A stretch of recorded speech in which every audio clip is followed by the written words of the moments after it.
할렐루야, 반갑습니다. 제11단원 2과에 오신 여러분들을 주님의 이름으로 축복합니다. 동영상 강의임에도 불구하고 잘 따라와 주셔서 너무 감사드립니다. 오늘도 주의 은혜 아래서 함께 가겠습니다. 고! 제2과 하나님 나라의 방법들 제1부 하나님 나라의 원리와 세상의 원리는 현저하게 다르다. 하나님이 성령님을 통해서 당신에게 말씀하실 때 하나님은 하나님 자신과 자신의 목적과 길과 방법을 계시하십니다. 하나님 나라의 백성들은 하나님의 목적을 성취하는 데 있어서 하나님 나라의 방법을 사용해야지 결코 인간적인 방법을 사용하게 되어 있지 않습니다. 내 생각이 너희의 생각과 다르며 내 길은 너희의 길과 다름이라. 하늘이 땅보다 높음같이 내 길은 너희의 길보다 높으며 내 생각은 너희의 생각보다 높음이라. 이사야서 55장 8절에서 9절 말씀. 하나님 나라의 원리와 세상의 원리는 현저하게 다릅니다. 예수님은 이렇게 말씀하셨습니다. 내 나라는 이 세상에 속한 것이 아니니라. 만일 내 나라가 이 세상에 속한 것이었더라면 내 종들이 싸워 나로 유대인들에게 넘겨지지 않게 하였으리라. 이제 내 나라는 여기에 속한 것이 아니니라. 요한복음 18장 36절 말씀. 하나님 나라의 종들은 세상이 예상하는 방법에 따라 움직이지 않습니다. 사도 바울은 골로새 교인들에게 경고했습니다. 누가 철학과 헛된 속임수로 너희를 사로잡을까 주의하라. 이것은 하나님의 전통과 세상의 초등학문을 따름이요 그리스도를 따름이 아니니라. 골로새서 2장 8절 말씀입니다. 아멘. 네, 교회는 철저하게 하나님의 말씀과 그분의 원리대로 움직여야 되는 곳입니다. 아무리 세상의 프로그램과 철학과 방법이 옳다고 하더라도 그것을 이루시는 하나님의 방법과 하나님의 생각은 다를 수 있습니다. 그러므로 성령께서 그때그때마다 주시는 성경과 기도와 환경과 하나님의 사람들을 통해서 우리는 그 응답을 듣고 하나님의 방법대로 움직여야 될 것입니다. 어떤 사람들은 더 탁월한 세상의 방법들이 교회에 도용돼야지 훌륭한 교회가 될 것이다 라고 생각하는 사람들도 있을지도 모르겠습니다. 그러나 교회는 교회다워야 되고 교회는 하나님의 말씀대로 움직일 때 그 거룩한 파워를 소유하게 되는 것입니다. 교회가 세상이 가진 것과 동일한 것들을 가지고 있다면 세상 사람들이 교회를 찾을 필요가 있을까요? 교회는 교회다워야 되고 교회만이 가지고 있는 고유한 말씀의 파워가 있어야 되는 것입니다. 그러므로 이 세상의 방법이 아니라 하나님의 뜻과 그의 말씀에 순종하고 그의 생각을 따르시는 여러분들 되시길 바랍니다. 하나님이 그분의 역사에 동참하도록 일단 당신을 부르시면 당신은 하나님 나라의 목적을 어떻게 성취할 수 있습니까? 답을 하나만 골라보십시오. 1. 내가 선택하는 방법으로. 2. 인간적인 논리, 원리, 전통대로. 3. 나의 최선의 사고력과 나름대로의 방법으로. 4. 하나님의 길을 따라서. 여러분들은 어떤 것을 선택하셨습니까? 네, 문제를 잘 읽고 말씀에 대입해 보시면 4번 하나님의 길을 따라서가 답인 것을 알 수가 있습니다. 고린도전서 1장 25절에서도 주님께서 말씀하셨습니다. 하나님의 미련한 것이 사람보다 지혜 있고 하나님의 약한 것이 사람보다 강하니라. 아멘. 그렇습니다. 하나님의 생각과 사람의 생각이 다름을 우리가 인정하고 그분이 항상 옳고 그분이 정답이며 그분이 결론이고 그분이 우리의 왕이 되시고 우리의 결론자가 되심을 인정하고 믿음으로 나아갈 때 하나님께 순종하는 그런 믿음의 백성들이 될 수가 있습니다. 그러므로 오늘의 답은 4번입니다. 335페이지 하단입니다. 당신의 인간적인 방법으로는 지속적으로 영적인 열매를 맺을 수 없습니다. 하나님의 목적은 오로지 하나님의 방법으로만 성취됩니다. 저는 당신이 성령님의 인도하에 성경을 읽음으로써 그분이 하나님의 나라와 하나님 나라의 방법들에 관한 기본적인 진리를 계시해 주시기를 원합니다. 영적인 진리는 그저 생각해 볼 만한 논리의 여지가 있는 어떤 개념이 아니라는 것을 명심하십시오. 진리는 한 인격체입니다. 하나님이 하나님 자신과 자신의 목적과 방법을 계시하시면 그분께 순종함으로 나아갈 자세가 되어 있어야 합니다. 336페이지 상단입니다. 하나님 나라의 비유들. 예수님은 하나님 나라에 관한 여러 가지 비유를 말씀해 주셨습니다. 비유는 영적인 진리를 삶의 현실적인 이야기로 표현한 것입니다. 예수님은 그분의 제자들에게 하나님의 나라는 과연 어떠하며 하나님 나라의 방법에는 어떤 특징들이 있는가 이해시키려고 노력하셨습니다. 예수님의 비유는 비록 많은 상징적 의미를 가지고 있지만 대부분 한 가지 중요한 진리를 가르치도록 되어 있습니다. 다음 천국 비유를 읽고 질문에 답하시기 바랍니다. 성령님께 당신이 영적인 진리를 이해할 수 있게 해달라고, 그리고 그 진리를 적용할 수 있게 인도해달라고 기도하십시오. 당신과 당신의 교회에 주시는 의미가 명확하지 않으면 그냥 확실치 않음이라고 적어 넣으시기 바랍니다. 마태복음 13장 24절에서 30절 그리고 36절에서 43절에 곡식과 가라지의 비유를 읽으십시오. 예수께서 그들 앞에 또 비유를 들어 이르시되 천국은 좋은 씨를 제밭에 뿌린 사람과 같으니 사람들이 잘 때 그 원수가 와서 곡식 가운데 가라지를 덧뿌리고 갔더니 싹이 나고 결실할 때 가라지도 보이거늘 집주인의 종들이 와서 말하되 주여 밭에 좋은 씨를 뿌리지 아니하였나이까? 그런데 가라지가 어디서 생겼나이까? 주인이 이르되 원수가 이렇게 하였구나. 종들이 말하되 그러면 우리가 가서 이것을 뽑기를 원하시나이까? 주인이 이르되 가만두라. 가라지를 뽑다가 곡식까지 뽑을까 염려하노라. 둘 다 추수 때까지 함께 자라게 두라. 추수 때에 내가 추수꾼들에게 말하기를 가라지는 먼저 거두어 불사르게 단으로 묶고 곡식은 모아 내 곡간에 넣으라 하리라. 이에 예수께서 무리를 떠나사 집에 들어가시니 제자들이 나와 이르되 밭의 가라지의 비유를 우리에게 설명하여 주소서. 좋은 씨를 뿌리는 이는 인자요 밭은 세상이요 좋은 씨는 천국의 아들들이요 가라지는 악한 자의 아들들이요 가라지를 뿌린 원수는 마귀요 추수 때는 세상 끝이요 추수꾼은 천사들이니 그런즉 가라지를 거두어 불에 사르는 것 같이 세상 끝에도 그러하리라. 인자가 그 천사들을 보내리니 그들이 그 나라에서 모든 넘어지게 하는 것과 또 불법을 행하는 자들을 거두어내어 풀무불에 던져 넣으리니 거기서 울며 이를 갈게 되리라. 그때 의인들은 자기 아버지 나라에서 해와 같이 빛나리라. 귀 있는 자는 들으라. 첫 번째, 왼쪽의 비유를 보고 예수님의 해석에 따라 오른쪽에 맞는 해석을 골라서 선을 그어서 연결해 보시기 바랍니다. 아래에 보시면 비유와 천국에 대한 부분들이 나와 있는데 알맞은 것들을 말씀에 입각해서 선을 연결해 보시기 바랍니다. 336페이지 중간에 보면 비유와 천국에 관해서 좌우로 잘 나와 있습니다. 각각 7가지 항목들이 되어 있는데요. 지금 방금 읽었던 곡식과 가라지의 비유에 의거해서 바른 비유와 뜻에 연결해 보도록 하겠습니다. 자, 먼저 첫 번째로 좋은 씨를 제밭에 뿌린 사람은 어디일까요? 오늘 말씀해 보니까 인자, 바로 예수님이라고 나와 있습니다. 인자에 연결해 보시기 바랍니다. 두 번째로 좋은 씨가 나와 있는데 좋은 씨는 바로 천국의 아들들이라고 표현하고 있습니다. 세 번째, 그럼 밭은 뭐라고 표현하고 있나요? 밭은 오늘 말씀해 보니까 세상이라고 표현하고 있습니다. 네 번째, 가라지를 덧뿌린 사람은 누구일까요? 바로 마귀들이라고 오늘 성경은 표현하고 있습니다. 다섯 번째, 그럼 거기서 가라지는 무엇일까요? 바로 악한 자들의 아들들이라고 표현되고 있습니다. 여섯 번째, 자, 그러면 이런 종말 때가 올 터인데 추수 때가 언제입니까? 오늘 성경에 표현하면 바로 종말, 세상 끝이라고 표현되어 있습니다. 자, 마지막으로 그렇다면 7번째로 추수꾼들은 누구입니까? 네, 맞습니다. 바로 천사들이라고 성경은 표현하고 있습니다. 여기까지 잘 따라오신 분들이 있다면 너무나 잘하셨고, 혹시 지금과 틀린 부분이 있다면 성경에 나와 있는 비유와 그 뜻을 다시 한번 체크해 보시기 바랍니다. 너무 잘하셨습니다. 박수 한번 쳐드리겠습니다. 두 번째, 이 비유에 의하면 두 부류의 사람 중 어떤 사람이 그리스도의 왕국에 속한 것처럼 보입니까?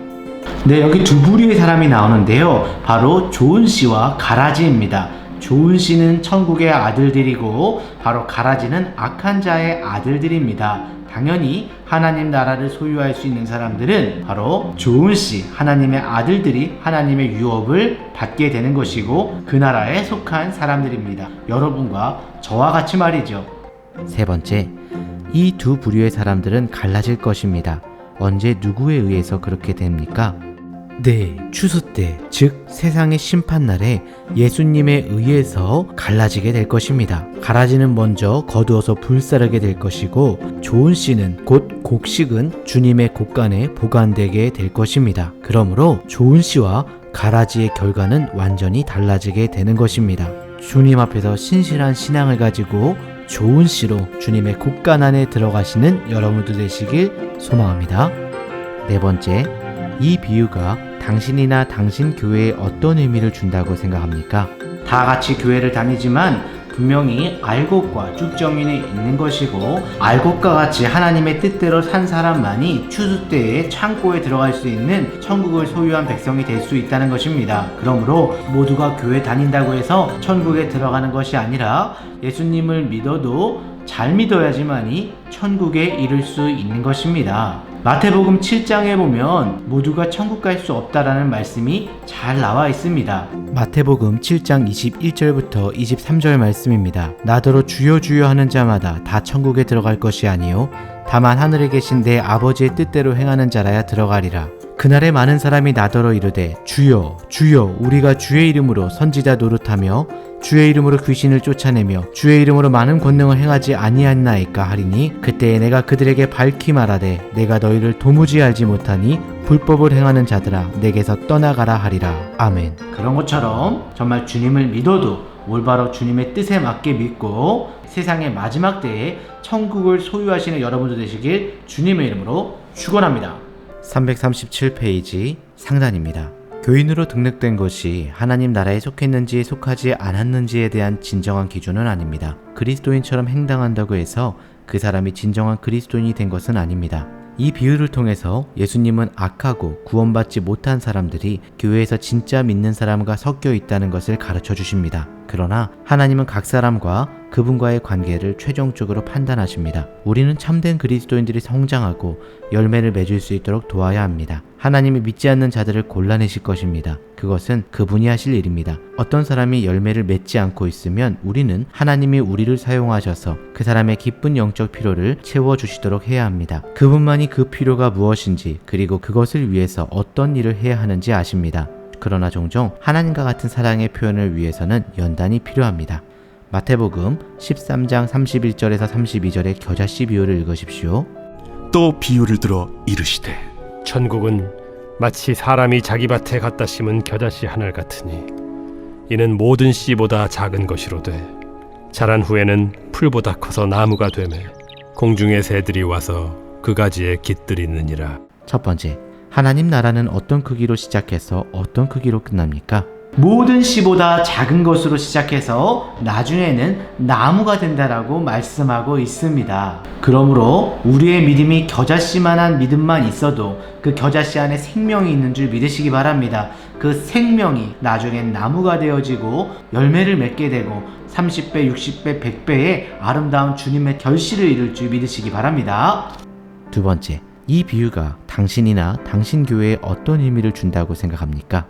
하나님께서는 우리의 작고 보잘것없는 겨자씨 같은 믿음이지만 이 믿음을 취하셔서 크고 창대하게 이루실 줄 믿습니다. 내 시작은 미약하였으나 내 나중은 심히 창대하리라고 말씀하셨던 욥기 8장 7절의 말씀처럼 우리의 지금의 모습과 현실을 넘어 주님께서 원하시는 때에 주님의 뜻을 이루시게 하실 줄 믿습니다. 믿음은 바라는 것들의 실상이요 보지 못한 것들의 증거니라고 히브리서 1장 1절 말씀에 말씀하셨듯이 말씀과 기도로 간절히 하나님께 구하면 하나님의 때에 그 비전과 뜻을 이루게 하신다는 것입니다. 작은 겨자씨라고 무시하시면 안 됩니다. 그 겨자씨가 나무가 되는 것입니다. 왜냐하면 그 겨자씨는 생명을 소유했기 때문입니다. 우리의 시작은 미약하였으나 나중에는 심히 창대하게 주님의 비전과 뜻을 이루게 하실 것입니다. 믿으시면 아멘 하시기 바랍니다. 337페이지 하단입니다. 당신은 자신이 작고 중요하지 않다고 생각할지 모르지만 겨자씨 비유를 통해 희망을 가질 수 있습니다. 하나님은 작고 보잘것없는 것을 취하셔서 크고 도움이 되는 것을 생산케 하실 수 있습니다. 하나님이 당신의 가정이나 교회가 어떻게 변화되기 원하신다고 생각합니까? 그런데 능력이 없고 영향력이 없다고 느낍니까? 용기를 내십시오. 하나님은 하나님을 믿고 순종하는 한 사람을 통해서 원하신다면 못하실 일이 없습니다. 당신의 교회가 너무 작아서 어떤 큰 일을 할 수 없다고 느낍니까? 사람으로는 불가능한 것이 하나님으로는 가능합니다. 그리스도의 주인 되심에 순종하고 헌신하는 교회는 전 세계와 접할 수 있습니다. 마태복음 13장 33절의 누룩의 비유를 읽으십시오. 천국은 마치 여자가 가루 서말 속에 갖다 넣어 전부 부풀게 한 누룩과 같으니라.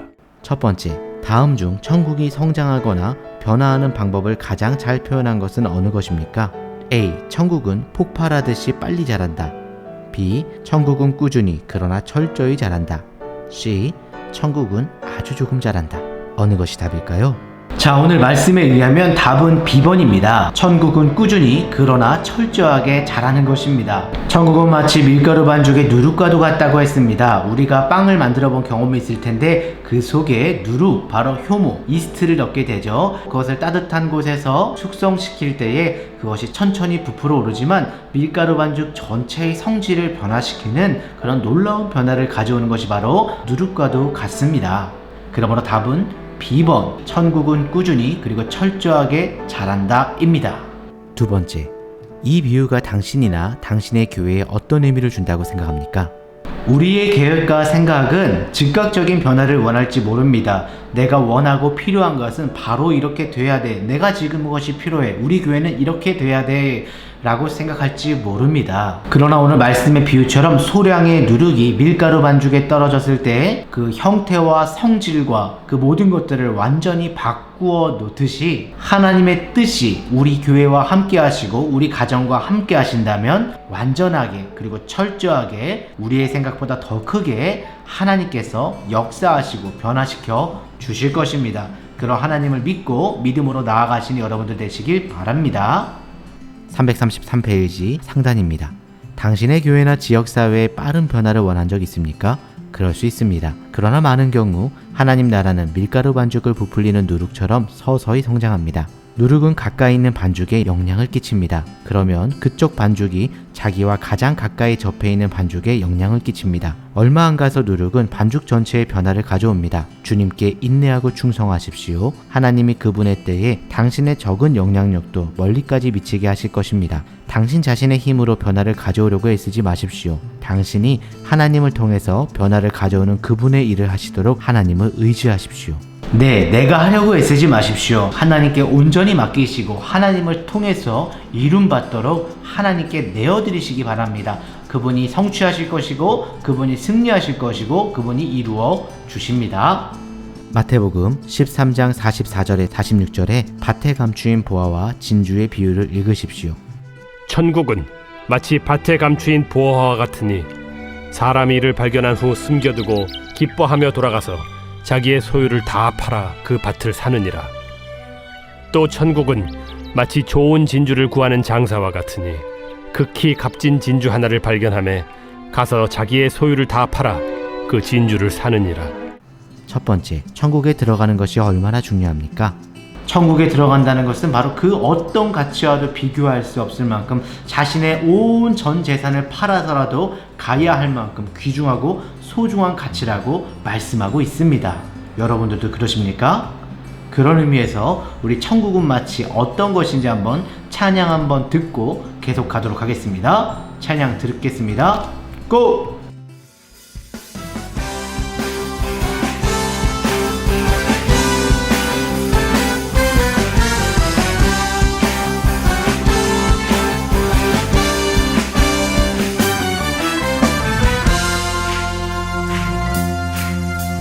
천국은 마치 밭에 감추인 보화 땅 속에 묻힌 아무도 모르는 보석. 천국은 마치 밭에 감추인 보화 땅 속에 묻힌 아무도 모르는 보석이라네. 천국은 마치 밭에 감추인 보화 땅 속에 묻힌 아무도 모르는 보석. 천국은 마치 밭에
네, 찬양의 가사를 통해서 천국의 가치가 얼마나 중요한지를 다시 한번 느껴보시고 깨닫게 되시는 시간 되셨으리라 믿습니다.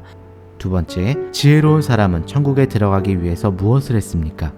네, 자기 소유를 다 팔아서 그 밭을 샀고 자기 소유를 다 팔아서 진주를 샀다라고 성경은 표현하고 있습니다. 노래에서 본 것처럼 집 팔고 냉장고 팔고 그 모든 것을 다 팔아서라도 천국을 소유하기 위해서 그 모든 것들을 팔았다라는 것입니다. 그 나라의 아름다운 가치를 꿈꾸시고 나중에 천국 가실 때 주님께 칭찬받고 환영받는 여러분들 되시길 소망합니다.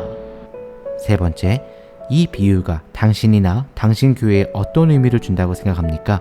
누군가에게 천국이란 돼지에게 진주와도 같은 것일 수 있습니다.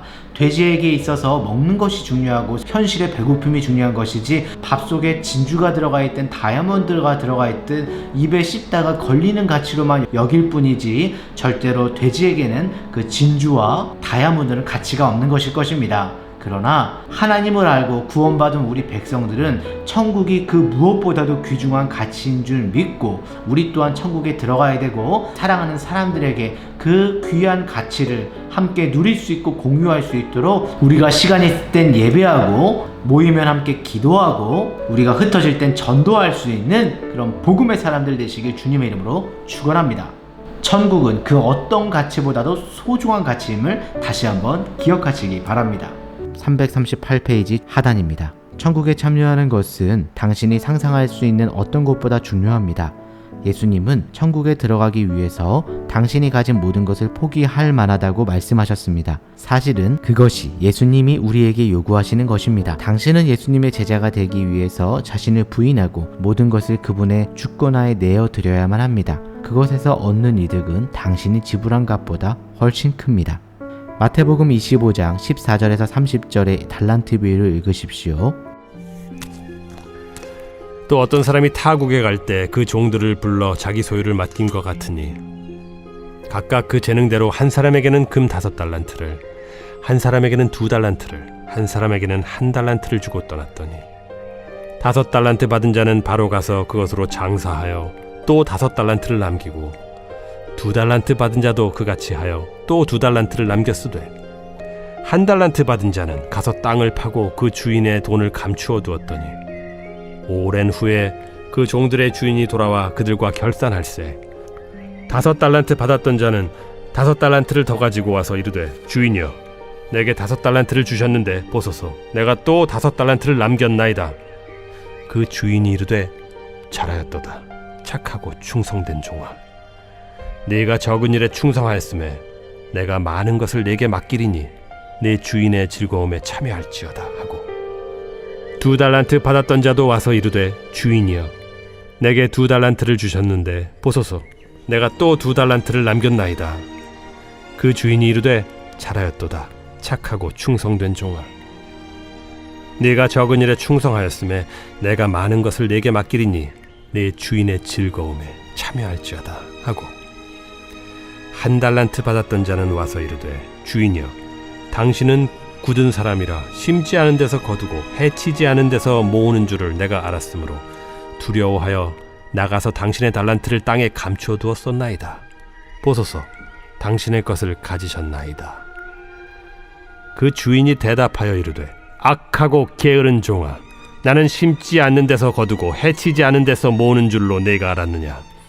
그러면 네가 마땅히 내 돈을 취리하는 자들에게나 맡겼다가 내가 돌아와서 내 원금과 이자를 받게 하였을 것이니라 하고 그에게서 그 1달란트를 빼앗아 10달란트 가진 자에게 주라.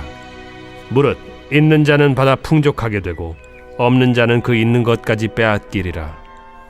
이 무익한 종을 바깥 어두운 데로 내쫓으라. 거기서 슬피 울며 이를 갈리라 하니라.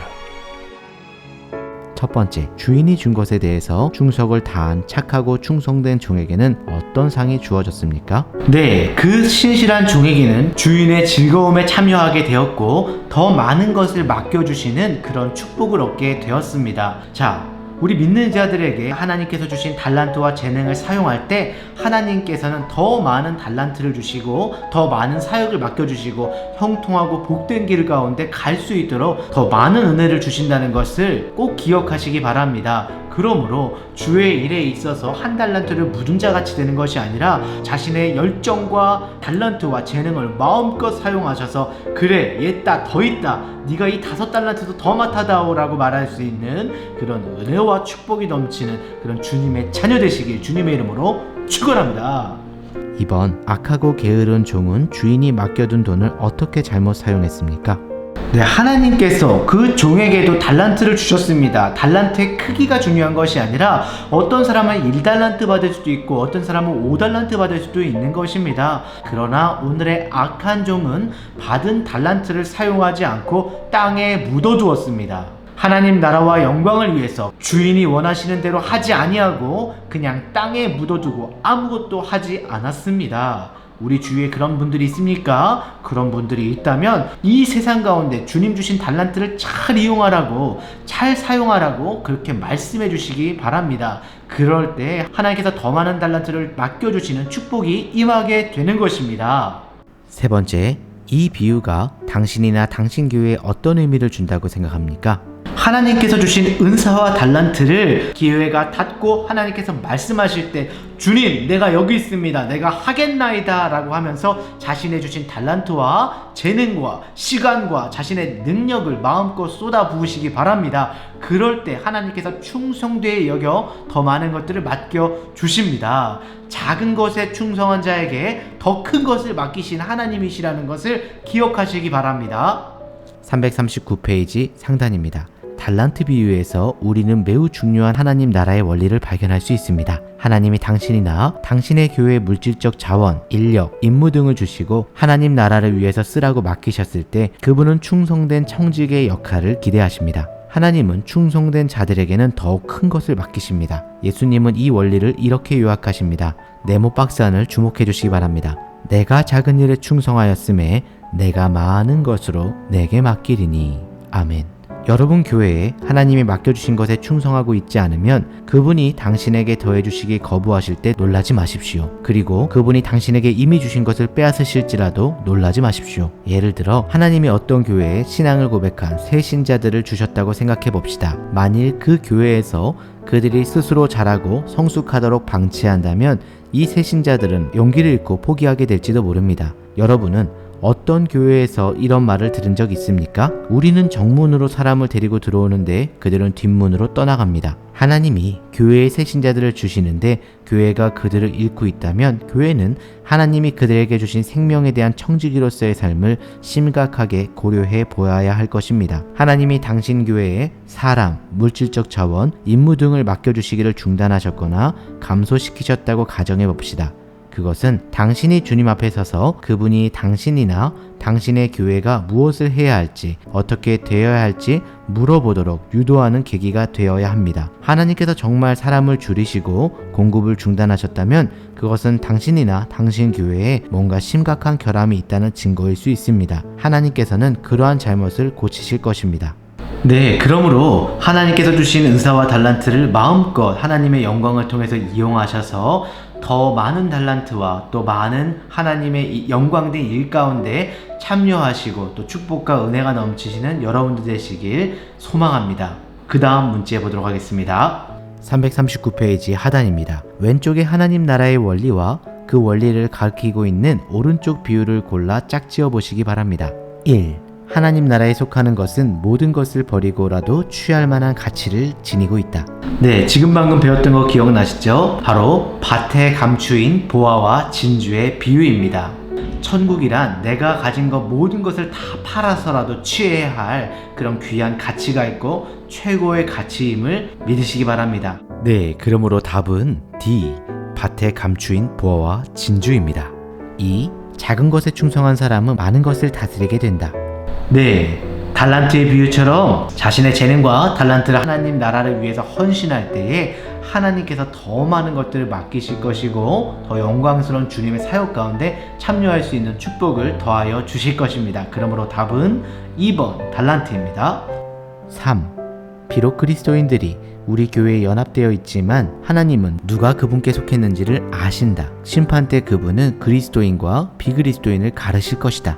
다 같이 교회 다닌다고 해서 천국 가는 것은 아닙니다. 하나님 보시기에 올바른 믿음을 가지고 알곡의 신앙을 가진 사람만이 천국에 입성할 수 있는 것입니다. 그러므로 이번에 답은 바로 곡식과 가라지 비유입니다.